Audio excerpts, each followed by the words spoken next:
Iran president Raisi దుర్మరణం నిన్న పడ్డది. ఇది హెలికాప్టర్ ప్రమాదంలో చనిపోయినట్టు ప్రకటించిన ఇరాన్ విదేశాంగ మంత్రి హుసేన్ సహా మొత్తం 9 మంది మృతి. ఆదివారం అజర్బైజాన్ అటవీ ప్రాంతంలో కూలిన హెలికాప్టర్. సోమవారం ఉదయం శకలాలను గుర్తించిన రెస్క్యూ బృందాలు. ఇరాన్లో 5 రోజులు సంతాప దినాలు. రైసీ మృతిపై ప్రపంచ నేతల సంతాపం. దీంట్లో ఇంకో కోణం కూడా ఉన్నది. ఇరాన్ మొన్నటిదాకా ఇజ్రాయెల్ దేశం అనేది లేకుండా భూస్థాపితం చేస్తాం మేము అని చెప్పింది. అయితే ఇజ్రాయెల్ అనేది ప్రపంచాన్ని టెక్నాలజీ పరంగా ఈ ప్రపంచాన్ని శాసిస్తున్నది ఇజ్రాయెల్ దేశం. ఇజ్రాయెల్ దేశంలో ఉండేదే 40 లక్షల మంది, కేవలం 40 లక్షల మంది. ఎక్కువ వేసుకుంటే 50 లక్షలు ఉండొచ్చు. 40 లక్షల మంది మాత్రమే ఇజ్రాయెల్ ప్రజలు. కానీ 40 లక్షల మంది ఉన్న ఇజ్రాయెల్ ప్రజలు టోటల్ గా అక్కడ ఉన్న టెక్నాలజీ ఈ ప్రపంచాన్ని శాసిస్తున్నది. యుద్ధ విమానాలు కావాలన్నా ఇక్కడ నుండే పోవాలి, ఏదైనా టెక్నాలజీ కావాలన్నా ఇక్కడ నుండే తయారు కావాలి. ఓ విధంగా ఏంటంటే వీళ్ళను దేవుడు దీవించిన దేశం అంటారు దీన్ని.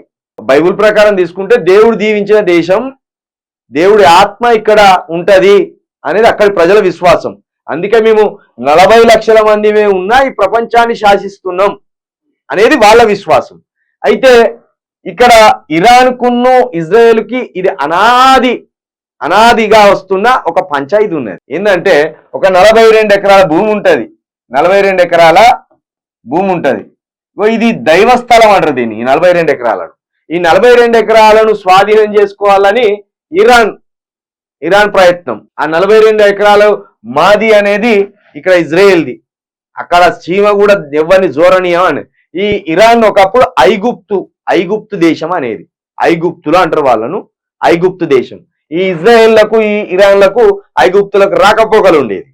అయితే వీళ్ళు ఇప్పుడు ఏమంటారు అంటే వీళ్ళు బయటికి చెప్పారు. ఇది అసలు ఎట్టి పరిస్థితుల్లో ఇజ్రాయెల్ కావచ్చు ఇరాన్లు బయటికి చెప్పారు.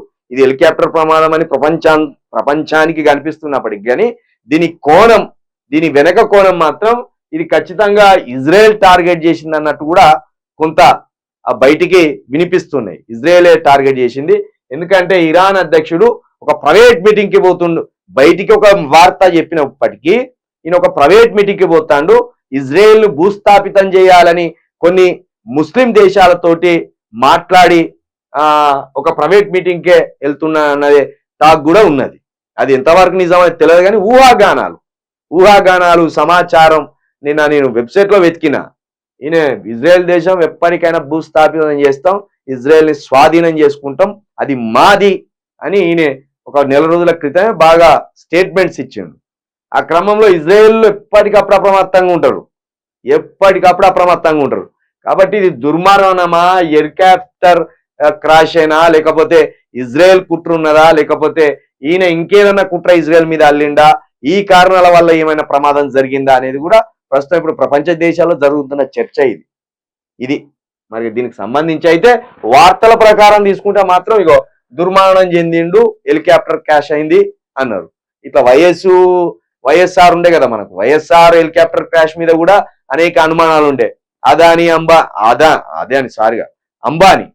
అంబానీ ఆ రోజు రిలయన్స్ కి సంబంధించి వాళ్ళు ఒక కుట్ర చేసి ఆ హెలికాప్టర్ ని క్రాష్ అయ్యేటట్టు చేసిండ్రు అనేది జగన్మోహన్ రెడ్డి కుటుంబం కూడా దాని మీద ఒక ఫిల్ వేసింది. మా నాన్న మరణం మీద అనేక అనుమానాలు ఉన్నాయని అప్పుడు ఫిల్ వేసింది.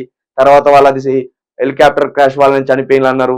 ఒకనొక సందర్భంలో సోనియా గాంధీ, రాహుల్ గాంధీ వీళ్ళే వైఎస్ఆర్ ఎక్కడ ప్రధాని స్థాయికి ఎదుగుతాడో అని చెప్పి వీళ్ళే కుట్ర చేసి ఆ హెలికాప్టర్ కథం చేయించిందని ఇట్లా అనేక రకాల అనుమానాలు వచ్చినాయి.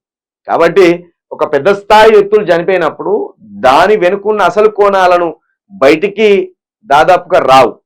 అలాంటి ప్రమాదమే ఇది అనేది కూడా ఒక కోణంలో చర్చ అయితే జరుగుతున్నది.